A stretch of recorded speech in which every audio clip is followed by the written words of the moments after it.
जय हिंद। इस वीडियो में हम लोग देखते हैं फ्लावर यानी फूल के बारे में A to Z, दलपुंज, बाह्य दलपुंज, पुंकेसर, परागकण, परागकोश, वर्तिका, वर्तिकाग्र इत्यादि के बारे में एक कंप्लीट नॉलेज देखते हैं। फूल में नर भाग क्या होता है और मादा भाग क्या होता है।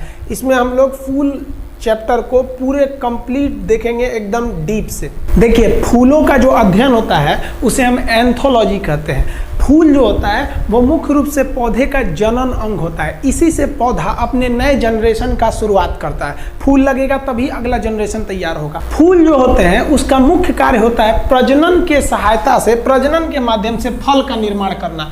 तो ये सबसे महत्वपूर्ण भूमिका हो गई फूल की। अब फूलों के भाग की बात कीजिएगा, फूल के कितने पार्ट्स होते हैं, कितने भाग होते हैं, तो फूल के 4 भाग होते हैं। फूल जो होता है उसका एक होता है बाह्य दलपुंज। तो कुछ ऐसे चीज होते हैं जो फूल में लगे होते हैं लेकिन उसे फूल को सहारा देने का काम करते हैं। जैसे ये नीचे वाला भाग, ये नीचे वाला जो भाग होता है इसको हम लोग कहते हैं पेसियोल या वृंत।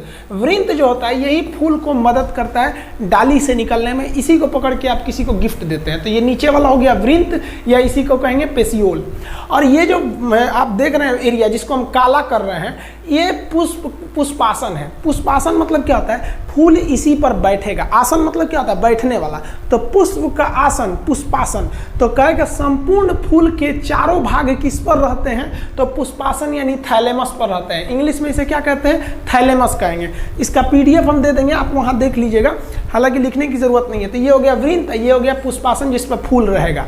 तो अभी ये फूल के भाग नहीं है, अब फूल के भाग चालू होते हैं। देखिए, फूल का जो भाग होता है एक होता है बाह्य दलपुंज, इसे कहते हैं कैलिक्स।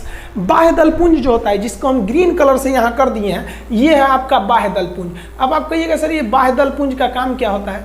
तो जब फूल कली अवस्था में रहती है ना, तो उसको रक्षा देने का काम बाह्य दलपुंज करता है। देखिए ध्यान से यहाँ पर, इसमें आप देखिएगा इस इमेज में, तो ये कली अवस्था में, इसको हम सीधा कर देते हैं। ऐसे तिरछा में समझ में नहीं आ रहा होगा आप लोग को, सीधा कर देते हैं। ध्यान दीजिए, फूल अभी कली अवस्था में, तो ये जो कवर लगा हुआ है ना ग्रीन कलर का, इसी को कहते हैं बाहरी कवर यानी बाह्य दलपुंज। इंग्लिश में कहेंगे कैलिक्स। समझ में आया?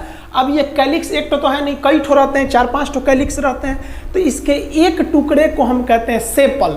सेपल कोई बहुत बड़ा चीज नहीं है, हटाइए उसको। सेपल के समूह को हम कैलिक्स कहते हैं। तो अब कैलिक्स समझिए बाह्य दलपुंज। तो ये हो गया हमारा बाह्य दलपुंज। ये कली को क्या करता है? रक्षा देता है। जब कली धीरे धीरे खुलने लगती है तो कैलिक्स बाहर हटने लगता है। देखिए यहाँ कैलिक्स क्या हो रहा है? ये बाह्य दलपुंज बाहर खिल रहा है, तो बाह्य दलपुंज धीरे धीरे बाहर खिलने लगता है। और जब पूरा फूल खिल जाता है तो बाह्य दलपुंज नीचे लटक जाता है। ध्यान दीजिए, इसमें नीचे से लटक गया है। ये क्या है? बाह्य दलपुंज।